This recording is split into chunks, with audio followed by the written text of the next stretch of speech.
Ok, donc bonjour Marc. C'est un plaisir de t'avoir sur cette première interview de toute une série qu'on va faire sur les différents instructeurs et moniteurs de la méthode Reboot. Donc Marc, c'est le premier instructeur de la méthode, c'est un aussi des tout premiers élèves de la méthode Reboot qui était avant l'école de la respiration. Donc je suis très content de t'avoir. Pour commencer, un petit peu traditionnel, est-ce que tu peux rapidement te présenter? Ok, salut Yvan. Oui, moi je suis très content aussi d'avoir été le premier moniteur. Alors, Marc Berenguer, voilà, moi, mon background avant de faire de la respiration, c'est que j'ai fait beaucoup de sports différents. Donc, j'ai commencé très tôt par un peu de judo. D'ailleurs, c'est intéressant, j'en parle parce que c'est quelque chose que qui sera intéressant par la suite pour la respiration. J'ai fait du tennis de table. Je suis devenu ensuite entraîneur de tennis de table. Quelques années après, j'ai fait une vingtaine d'années de triathlon où je suis aussi devenu entraîneur. J'en parle parce que c'est une explication qui fait que je suis arrivé à la respiration. Puis après, j'ai fait des préparations physiques liées à la musculation, la préparation à l'haltérophilie et tout ce genre de choses qui est autour de la musculation en général. Voilà mon Ok, background. super. Donc, évidemment, à la base, qu'est-ce qui t'a conduit à t'intéresser à la respiration? Comment tu places la respiration dans un contexte plus global de ta propre recherche de la performance sportive ou du bien-être? Alors, ouais, c'est question intéressante. Alors, comment j'en suis arrivé là? C'est intéressant. Effectivement, j'ai coaché pas mal de personnes de différents niveaux, des personnes qui voulaient débuter, des personnes qui voulaient de la performance.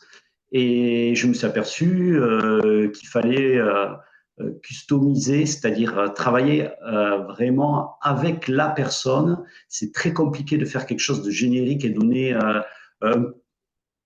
un cours un peu général à plusieurs personnes à la fois. Donc, j'ai petit à petit customisé. Et pour ça, avec ce que j'ai fait, je suis un peu plus rentré dans la personnalité des personnes. J'ai vu de plus près comment ils fonctionnaient. J'ai posé des questions un peu plus intimes et j'en suis arrivé à m'apercevoir que beaucoup de ces personnes-là avaient des soucis autres que la partie que je voyais, hein, d'accord, que ce soit la nourriture, la façon de dormir, la façon de vivre, la façon de respirer.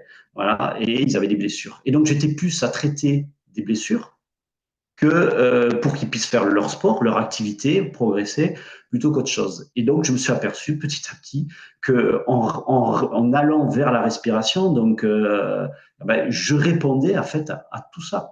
Et je pouvais prendre une personne, que ce soit pour son bien-être, que ce soit pour progresser à un assez bon niveau, ou que ce soit pour reprendre une forme physique, mais que la respiration, c'était quand même la base de tout. Voilà. Et à partir de là, on peut travailler autour. Mais je pense qu'il faut d'abord travailler là-dessus. Ok, super. Oui, dans ton petit texte sur le site, tu parles de chaînons manquants dans ton approche. Hmm. Donc, ouais, ça ressemble un petit peu à ça. Donc, on va un peu parler de la méthode Reboot, hein. C'est une méthode qui est entre les pratiques traditionnelles, alors issues des arts martiaux beaucoup, et les connaissances scientifiques modernes. Pour toi, en fait, comment ces deux aspects-là s'imbriquent et qu'est-ce que ça apporte justement dans la pratique et la possibilité d'utiliser ça pour apprendre à mieux respirer? Alors, euh, j'ai vu des sportifs de différents niveaux, d'assez bons niveaux, et effectivement, même s'ils ont des bons résultats, on s'aperçoit qu'ils ne respirent pas forcément correctement. Donc, ça leur crée d'autres soucis, pas forcément directement dans leur performance, mais dans des blessures, voire dans de l'inefficacité, de la perte de temps, c'est-à-dire un entraînement beaucoup plus poussé que ce qu'il devrait, beaucoup plus d'heures à passer à s'entraîner pour avoir un résultat identique. Donc, cette méthode reboot, pour moi, bon, c'est effectivement enlever, et c'est ce que tu dis assez souvent, enlever déjà tout ce qu'on a en trop, qu'on a appris pour différentes raisons d'apprentissage tout autour de notre vie, tout le long de notre vie. Voilà. Et donc cette méthode, ce qu'il y a de bien, c'est que c'est pas des petits astuces qu'on met de temps en temps, c'est vraiment quelque chose qui prend la personne d'une manière globale. Donc, les personnes n'ont pas des soucis au même endroit, au même instant, à la même période de leur vie également. Et donc, la méthode Reboot, ça permet de tout remettre en état. Effectivement, le mot, je le trouve super bien. Moi, je viens de l'informatique, hein, donc Reboot, c'est remise à zéro. Bah, c'est un peu ça pour moi, quoi. C'est-à-dire, c'est qu'on rajoute rien, on enlève. Et après, on a une base pour faire un travail dans tous les domaines que l'on veut. Effectivement, physique, mais pas que. Et Mm. c'est l'intérêt. Voilà ce que j'y vois moi, dans la méthode. Entre autres, il y a beaucoup plus de choses que ça. Et bon, souvent, moi, je parle donc de quatre piliers hein, pour la méthode, la posture, la physiologie, les émotions et on va dire le contrôle du corps par l'esprit. Toi, pour toi, qu'est-ce que chacun de ces piliers veut dire? Ou quelle est ton interprétation propre de ces piliers? Puisque j'insiste sur le fait que certes, on a tous une base commune, mais chacun a sa vision, chacun a un petit peu son angle d'approche. Donc pour toi, ces piliers, à quoi ça correspond? Et on va dire quels sont pour lesquels tu as le plus d'affinité et pourquoi? Ah, c'est une bonne question. Alors, a priori, venant du sport, on pourrait penser que c'est sur le premier pilier, c'est-à-dire mise en place d'une structure corporelle. Donc, la respiration, c'est le premier pilier que l'on utilise. Sachant que de toute façon, pour progresser dans un pilier, il faut faire tous les quatre piliers de toute manière. Donc, même si on veut être très fort dans la partie structure, il faut quand même faire les autres. Mm. Voilà, donc ça c'est un point qu'il faut, et c'est pour ça que bah, c'est une méthode. Voilà. Donc c'est celle que je verrai le mieux. Pourquoi? Un mouvement sportif, quel qu'il soit, et il faut qu'il soit le plus efficient possible. Je pense que si on a une bonne structure en place, déjà, on va le faire le plus efficace possible. Voilà. Ensuite, la physiologie, c'est super intéressant parce que ça permet de progresser dans le premier pilier. Ça permet aussi de calmer son esprit. Et quand on fait des sports du type haltérophilie, où on se prépare avant, du type tennis de table, où il y a beaucoup de gestuels, tous les sports de gestuels en général, très Mm. précis, on a besoin de se préparer. Si on sait préparer son esprit via la physiologie, via éventuellement des hormones qu'on peut déclencher pour se préparer avant une échéance, pour gérer le stress, comme tu en parles très bien dans ton dernier bouquin sur la gestion du stress, on le voit très bien, quoi. Donc ça c'est le second pilier physiologie, je le vois moi surtout comme ça, quoi, pour calmer son esprit et également si on est trop stressé, de toute façon, on est inapte à faire du sport. D'ailleurs, si vous Bien regardez sûr. les sportifs de très haut niveau, la plupart du temps, quand ils font pas de sport, ils sont hyper décontractés, ils font rien du tout. Donc, pour pouvoir récupérer, ils sont obligés de passer par là. Autant ils sont capables d'être hyper actifs pendant leur sport, autant ils sont capables d'être hyper calmes en dehors. C'est un point commun de tous les sportifs de haut niveau qu'on peut facilement voir. Donc, via la partie physiologie, c'est cette partie-là qu'on peut travailler. Et donc, du coup, ça améliore les autres. Ensuite, on a la partie émotionnelle. Et là, clairement, quand on voit fonctionner, bouger, marcher, courir les gens, on voit très clairement, une fois qu'on a un peu d'expérience dans la méthode, les parties qui peuvent être gênantes, quelles sont parmi les quatre émotions majeures, les émotions qui sont le plus importantes sur cette personne, qui sont restées ancrées. Et du coup, on travaille dessus. En travaillant dessus, ça relâche certaines tensions. Et donc, du coup, on fait des progrès sur la structure, on fait des progrès sur la physiologie. Et donc, c'est un tout. Puis après, bien entendu, une fois qu'on a travaillé ces trois piliers-là, pour moi, on a la partie mentale, celle sur laquelle j'ai a priori le moins d'expérience, mais quand même, je m'aperçois que si on a cette capacité-là de travailler également sur le mental, en fait, on va aussi travailler en même temps sur le corps. Donc, le corps, le mental, c'est Mm. le miroir complet. Hein. Je m'en suis aperçu, quoi. Donc, quelqu'un qui a des mouvements sportifs un peu anarchiques, même s'il est efficace, il a un super cardio, eh ben, dans sa tête, ça va être pareil. Donc, s'il arrive à poser sa tête, il va poser ses mouvements Mm. et être efficient, faire le bon mouvement et pas plus. Et ça, c'est ce que j'appelle moins l'efficience, quoi. Et donc, la consommation énergétique sera bien moindre. Ok, Voilà super. un petit comment je prends les quatre aspects. Ok. Mais finalement, pour moi, les quatre sont complets pour répondre à ta question, lequel je préfère. Moi, je pense qu'il faut les quatre, quoi. Voilà. Oui, après, on peut toujours avoir une préférence plutôt pratique, c'est-à-dire qu'on va beaucoup plus s'amuser à en faire l'un que l'autre. Et ça va vraiment dépendre des gens, en fait. Même si les quatre, effectivement, sont indispensables. Donc, en fait, très rapidement, toi, tu as fait je crois, il me semble, d'être directement passé par la formation moniteur. Tu n'avais même pas fait les cours avant. Ouais, Ouais. j'ai commencé très rapidement. Ouais, ouais. Et justement, est-ce que tu peux un peu décrire le process qui t'a amené à être moniteur puis instructeur? Est-ce qu'il y a des phases ou des moments qui t'ont vraiment surpris au cours de la formation? Est-ce que ça a été difficile? Est-ce que au contraire c'était fluide? Dis-moi un petit peu comment s'est passée ta formation.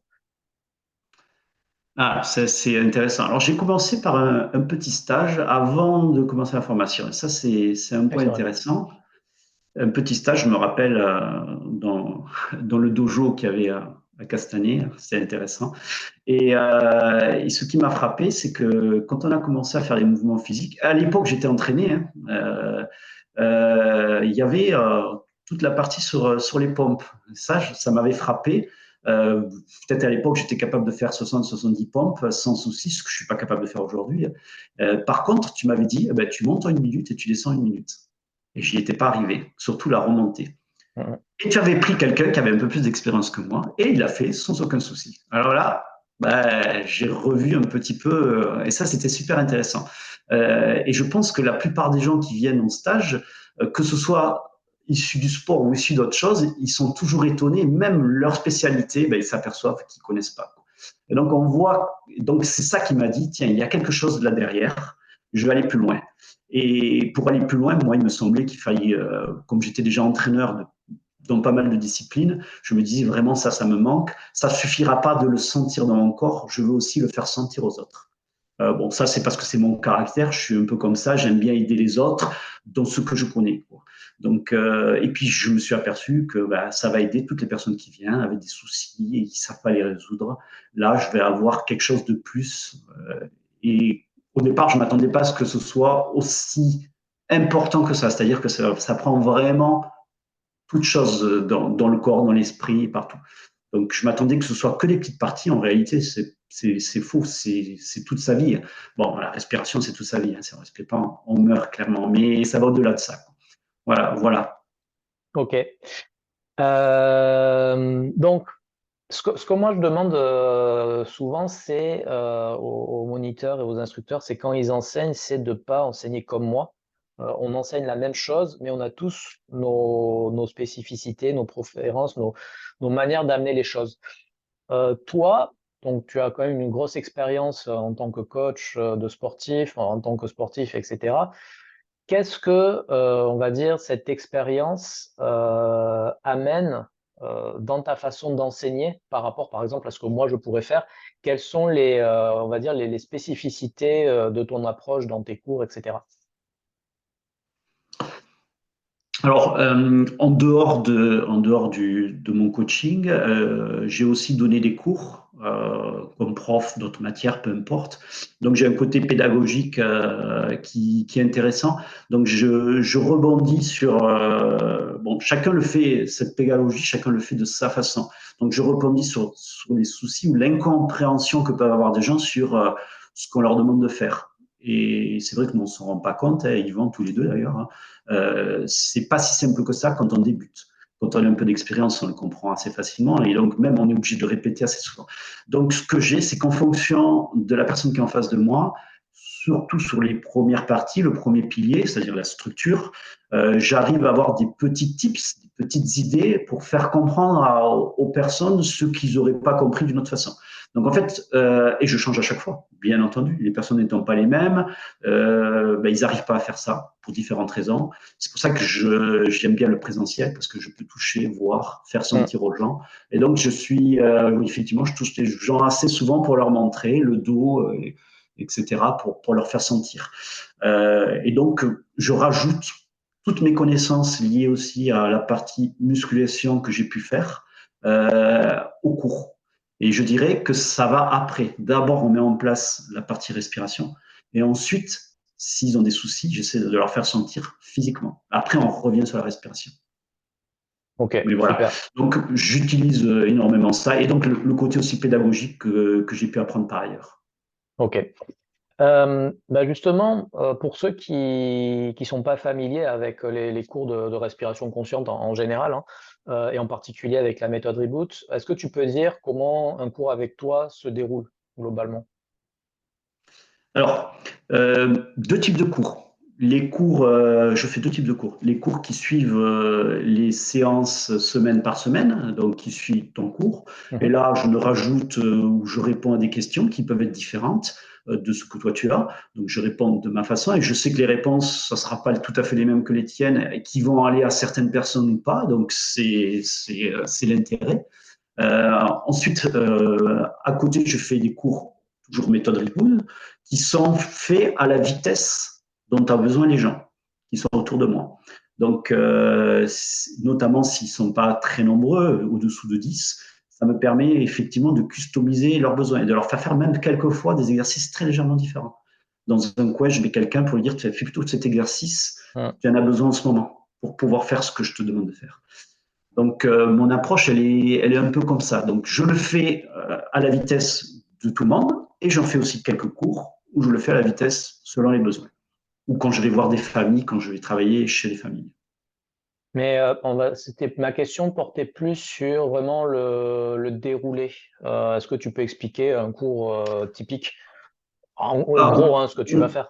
oui, alors un cours typique, bon, les gens arrivant de différents endroits avec différents stress, déjà je fais une respiration entre guillemets de base pour mettre les gens ni stressés, ni trop calmes, vraiment au bon niveau, hein, donc ce qu'on appelle genre cohérence cardiaque, en tout cas pour être neutre. Et ensuite, à partir de là, je démarre l'exercice. Je démarre très souvent, pas tout le temps, ça dépend des personnes, par les étirements liés aux muscles respiratoires. Mhm. Voilà. Ouais, ça permet de Euh, dégager, c'est bien. Mhm. voilà. Quelquefois, selon les résultats que j'ai, je peux faire un petit peu d'apnée, poumon plein. Voilà, c'est des choses que je fais assez souvent. Et ensuite, c'est le thème que j'ai choisi.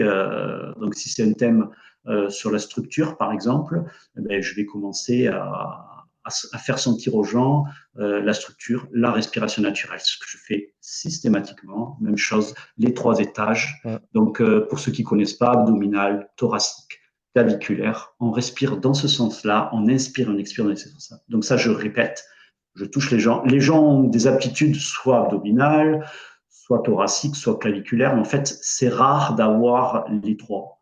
Mhm. Voilà. Je rassure les gens en leur disant, vous n'y arrivez pas du premier coup, c'est normal, voilà, ça c'est un déroulé. Et ensuite, ça évolue et je travaille sur la structure, donc en position de contrainte, différents types de contraintes. La marche, c'en est une. Mais il y a aussi d'autres types de contraintes, bas du corps, haut du corps, milieu du corps. Et voilà. Donc, ensuite, des exercices pour ressentir. Il y a toujours des exercices pour ressentir, donc que ce soit via la structure ou via des tests en physiologie. Voilà. Ce que je n'ai pas expliqué, c'est que généralement, après l'introduction, je fais toujours un test. Je leur fais faire un test Ouais, ça c'est bien. que je, que je refais toujours à la fin pour sentir s'ils ont une différence entre le début du cours et la Mhm. fin du cours. Ouais. Ça, c'est un point qui est important. Et effectivement, le test est différent en fonction des exercices que je leur ai fait faire. Quoi.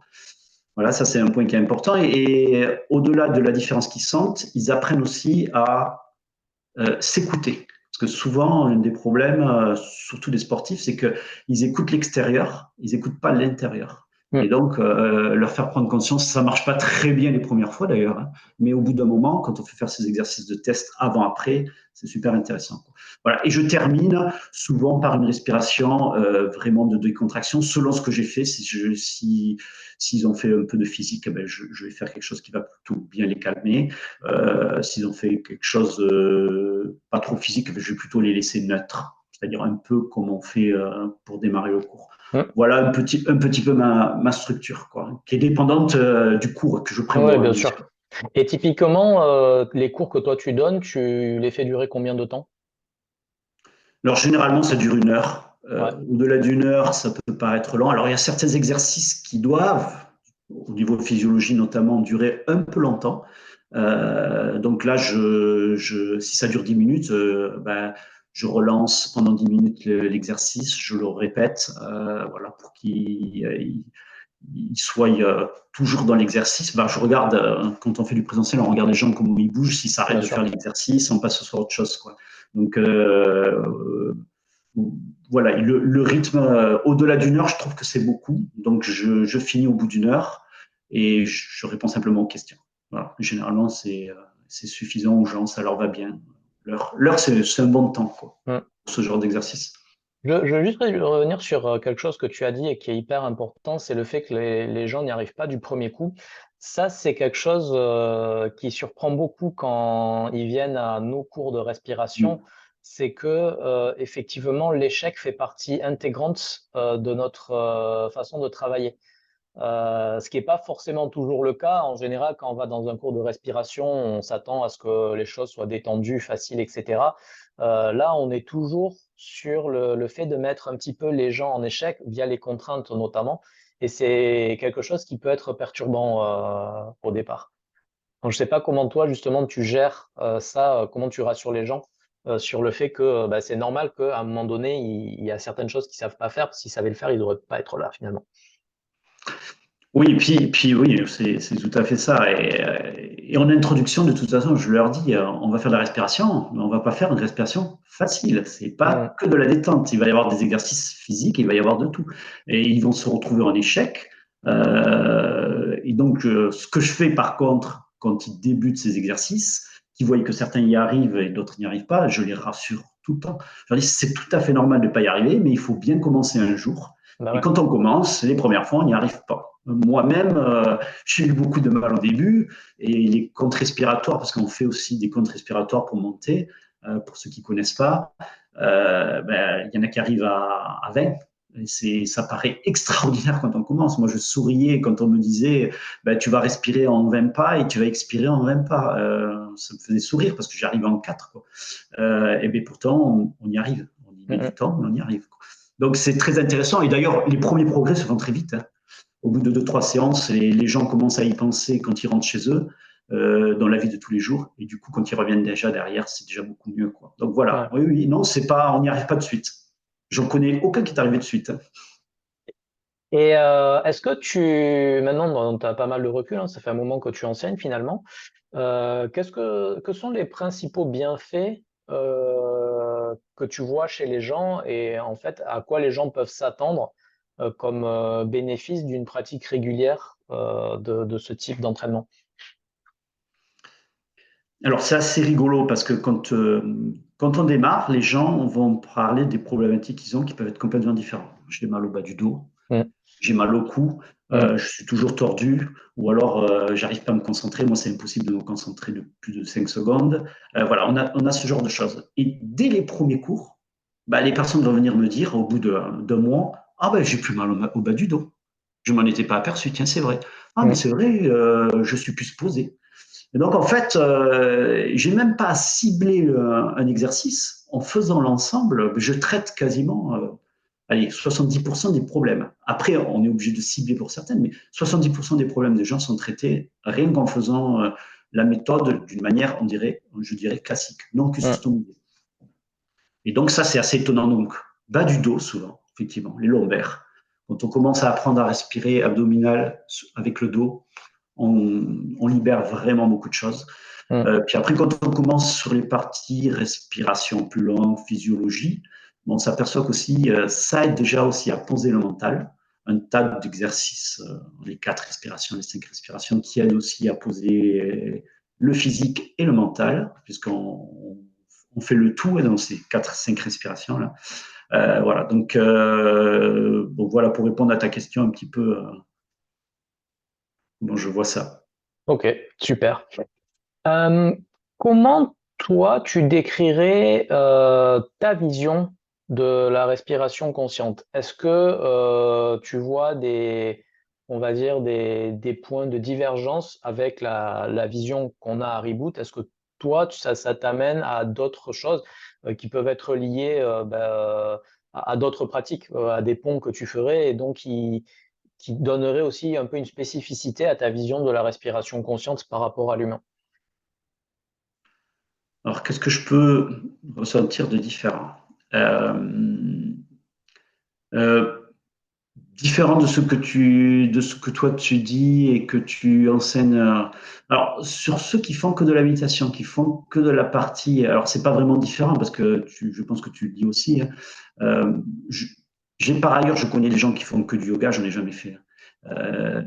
Et qui donc travaillent beaucoup l'esprit, peu le corps.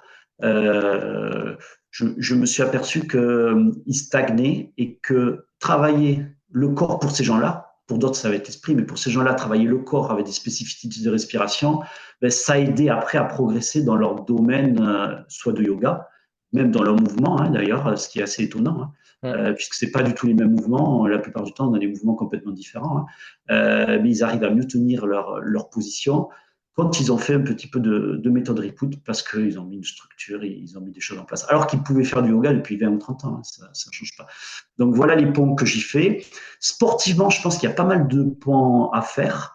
J'en ai fait, alors, par exemple, sur la force athlétique. La force athlétique, on soulève sur une seule répétition le maximum de poids.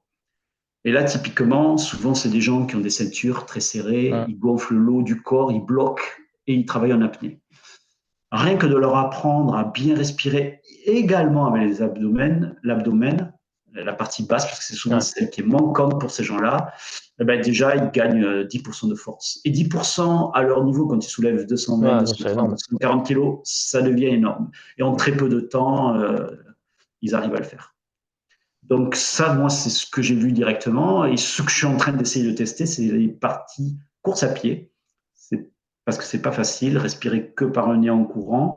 J'y suis dessus. J'ai repris moi-même la course à pied.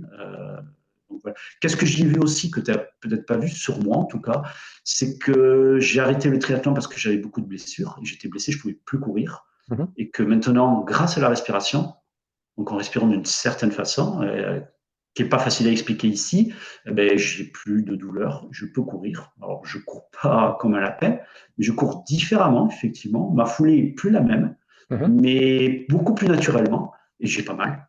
Et ça, pour moi, c'est extraordinaire de pouvoir dire aux gens, tu courais plus parce que tu avais mal au genou, tu as été opéré des ménisques, tu peux courir. Voilà, tu peux Ouais, te faire plaisir à aller tout à trottiner. fait. Mhm. Voilà.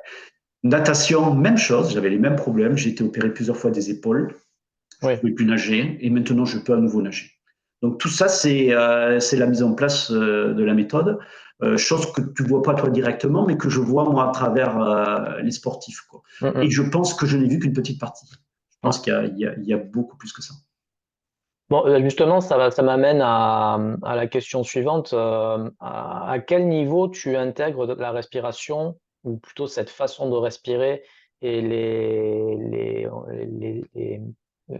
les caractéristiques de ce type de construction respiratoire dans ton quotidien? Ah, ça c'est intéressant.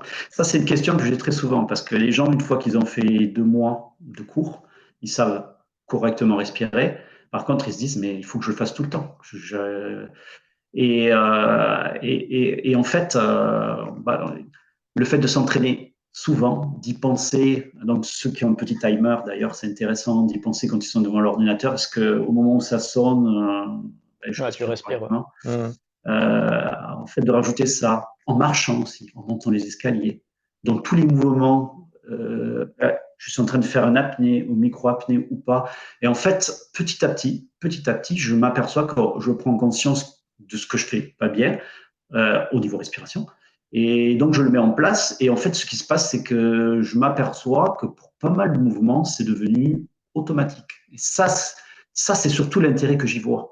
Parce qu'en fait, respirer bien quand on est dans des états corrects, sans contrainte, bah, tout le monde sait le faire.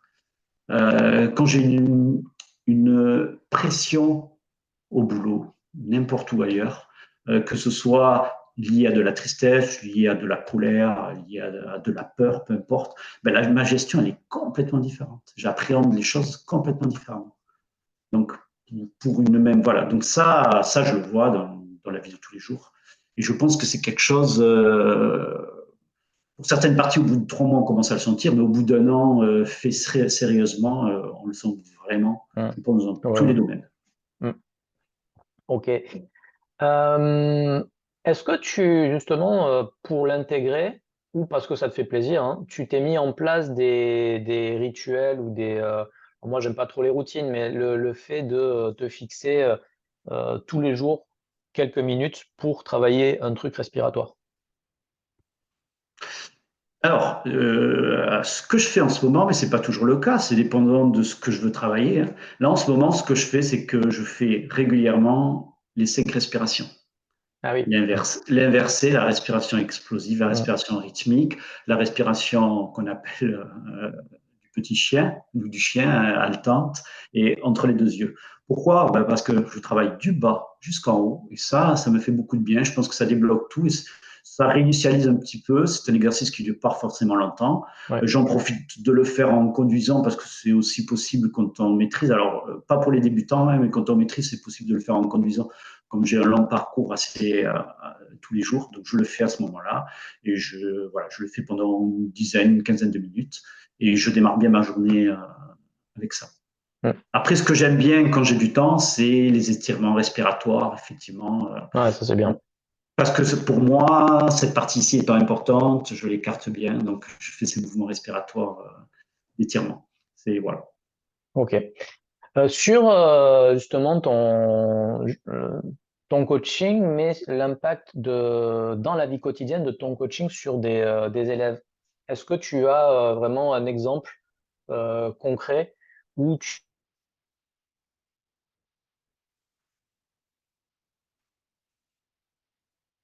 Alors, je suis désolé, le son il a coupé.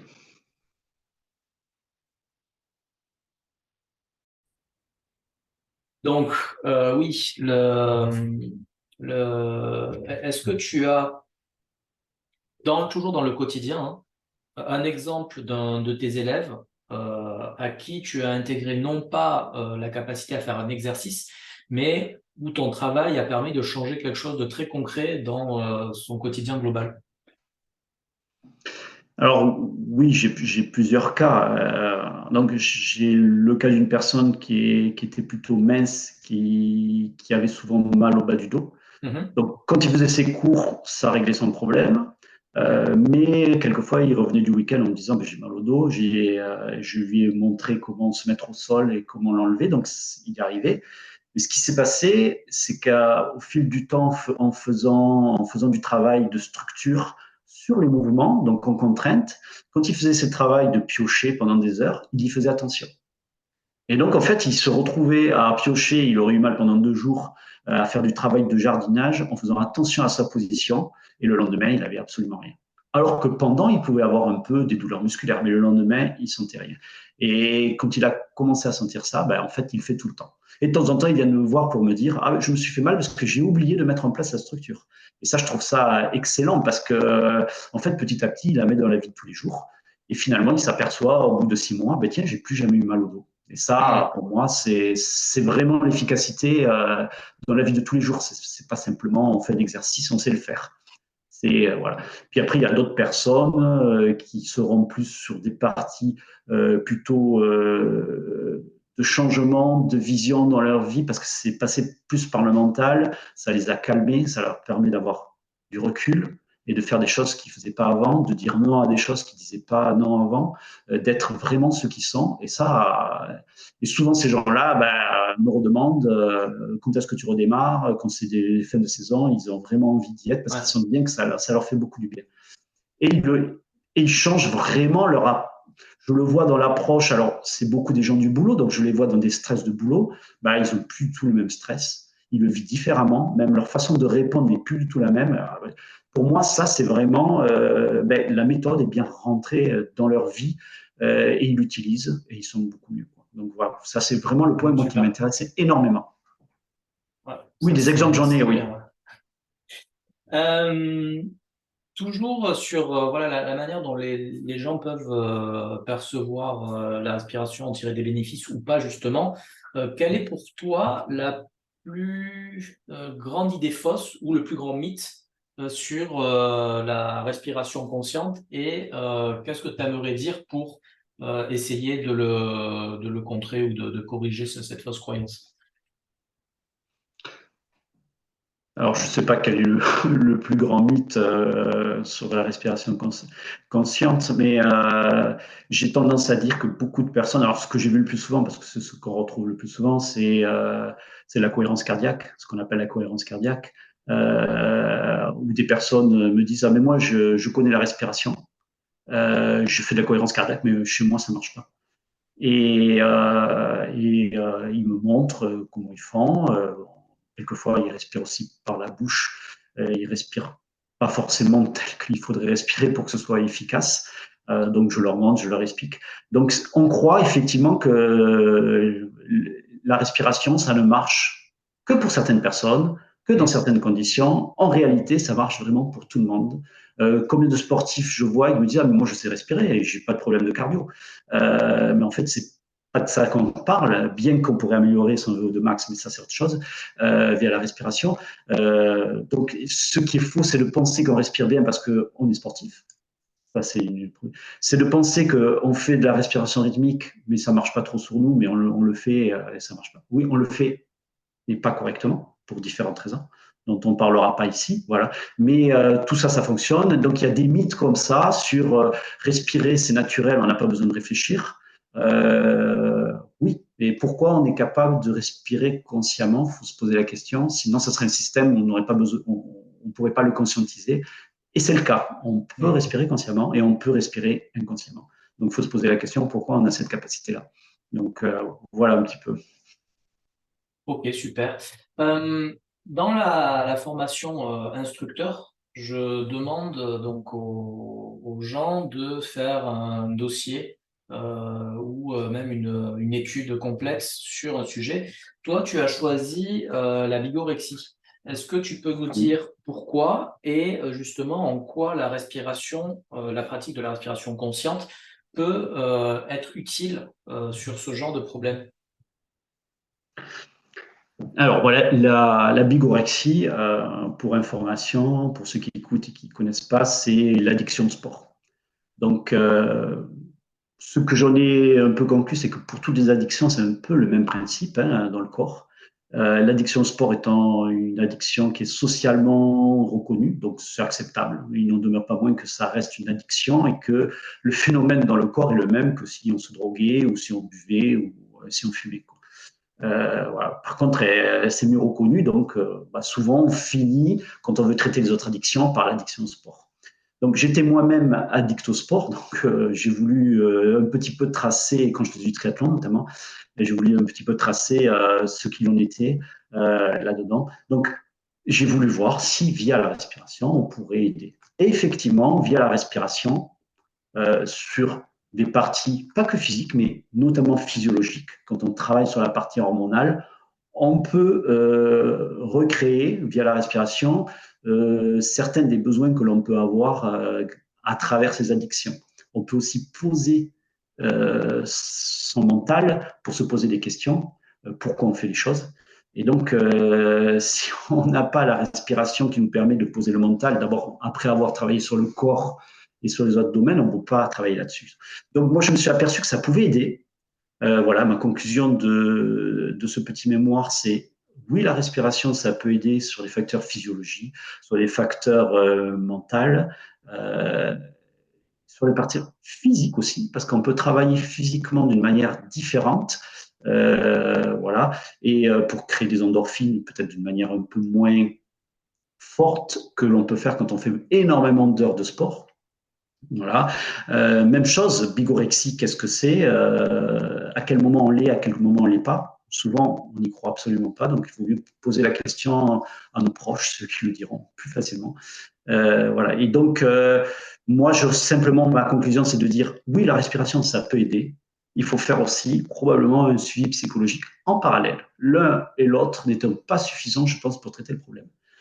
Et je parle pour tout type d'addiction. Voilà ce que j'en ai conclu. Alors, j'ai aucune preuve qui étaye ça. Hein. Simplement, toutes mes lectures et tous les essais que j'ai pu faire m'amènent à penser ça. Oui, sachant que de toute façon, l'addiction, c'est un sujet qui est qui est d'abord traité dans le milieu médical. Tout ce qu'on peut apporter, c'est justement un confort en fait dans la résolution de ces problématiques-là. Oui, oui, exact. Mais, on ne pourra apporter qu'un confort, c'est le côté médical qui pourra vraiment aider, quoi. Mais sachant que c'est vraiment une boucle, je précise, Ouais, addiction, hein, on finit toujours par une addiction et c'est très difficile d'en sortir. ok. Euh, donc toi, tu as l'avantage quasiment de voir la méthode Reboot depuis le début. Pour toi, quelle est la perspective d'évolution de cette méthode et quelle est, on va dire, toi en tant qu'instructeur, la prochaine étape où tu aimerais aller? Voilà, c'est une question intéressante.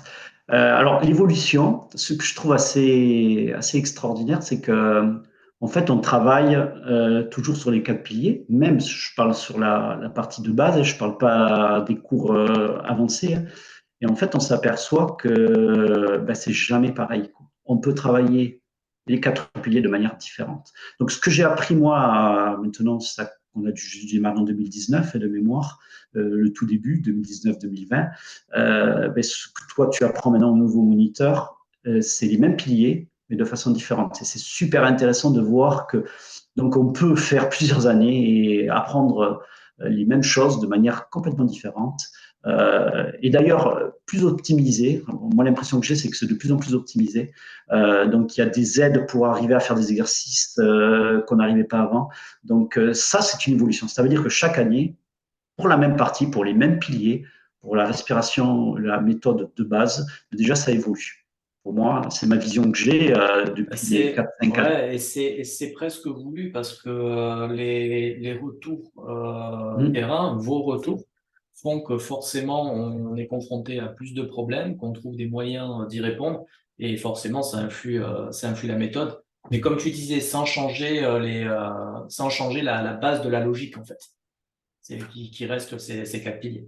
Et donc toi, pour toi, quelles seraient en fait les prochaines étapes d'évolution en tant qu'instructeur de la méthode et même dans la pratique en fait?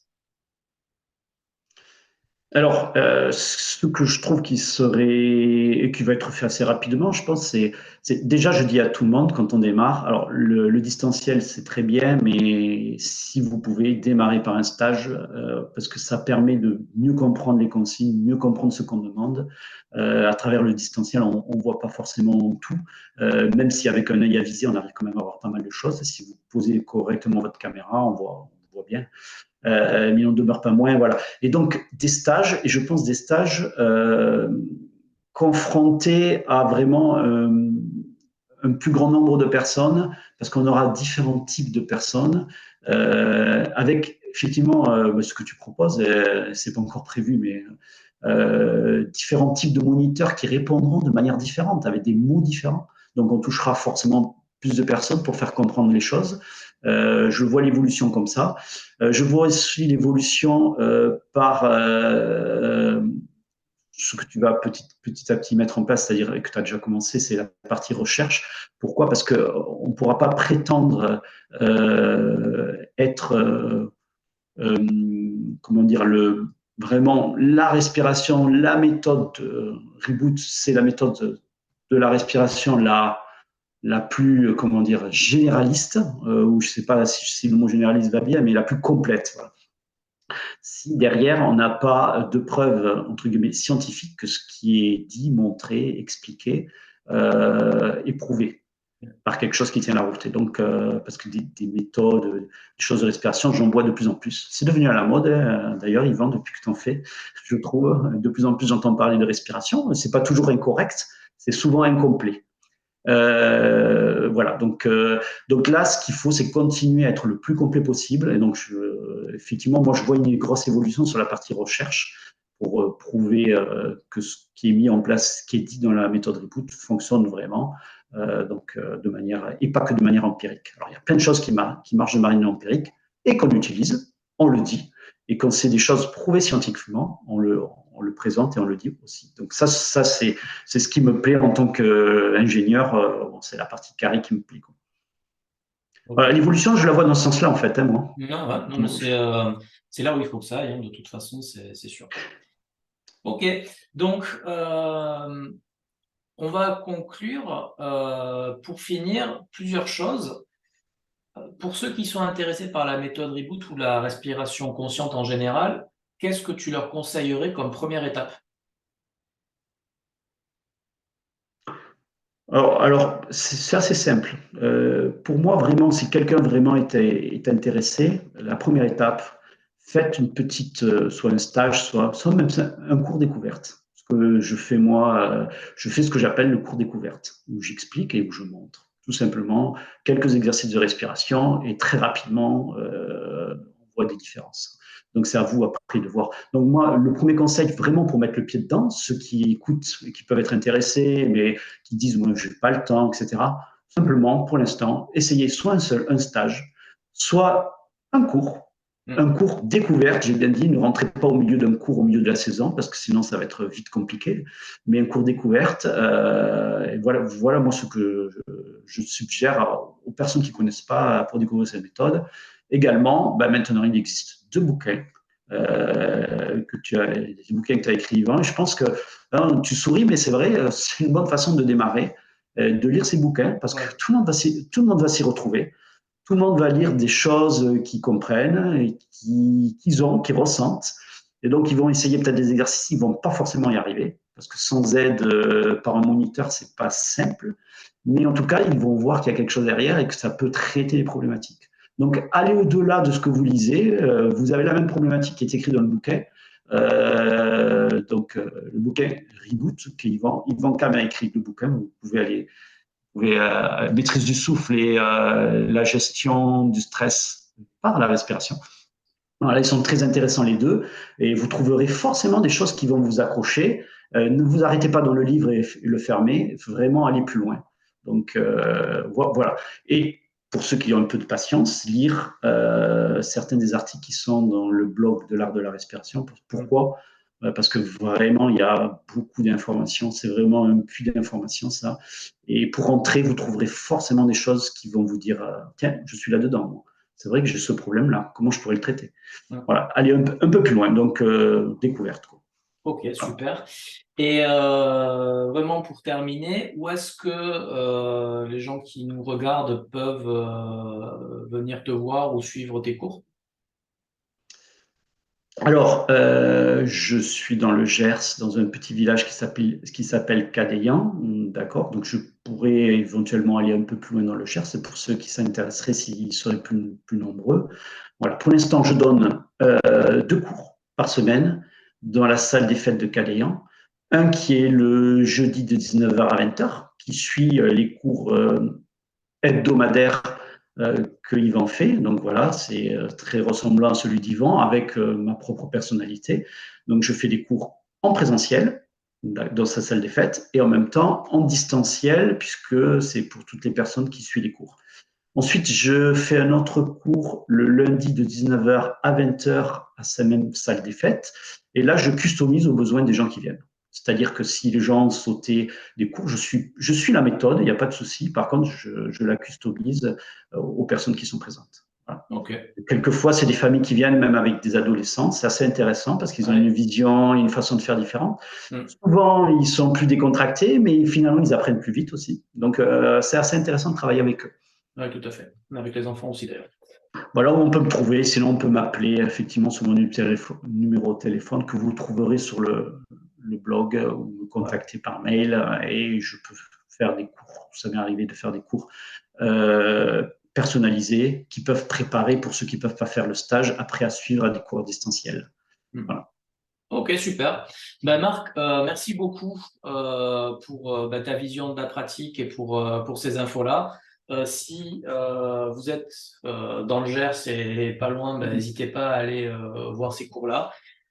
Si vous faites du sport et que vous voulez optimiser vos performances, même si vous n'êtes pas dans le Gers, vous pouvez le contacter parce que très clairement, il a beaucoup d'expérience sur le sujet et il sait très bien combiner la méthode Reboot, donc l'apport de la respiration à ces sujets-là. Donc n'hésitez pas aussi à le contacter pour ça. Et je te dis à bientôt Merci. merci et à bientôt tout le monde. Merci Yvan.